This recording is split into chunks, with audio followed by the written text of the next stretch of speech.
கடைக்காரர் வீச்சு வெட்டுறாங்க, கோயில வெடிக்கிறாங்க, கவர்மெண்ட்ல வெடிக்கிறாங்க. ஒரு கர்ப்ப மந்திர்ல வந்து நின்னுட்டு இருக்கோம். ஹை கோர்ட்ல நாங்க அப்ளை பண்ணிருக்கோம். திங்கக்கிழமை வரைக்கும் வெயிட் பண்ணுங்க சொல்லி கேட்டு அவங்களுக்கு பொறுமையும் இல்லை, அவங்களுக்கு நேரமும் இல்லை. சேர்ந்து பண்றாங்க.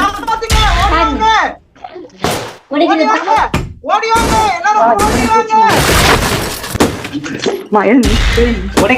கதவை உடைக்கிறாங்க, கதவை உடைக்கிறாங்க.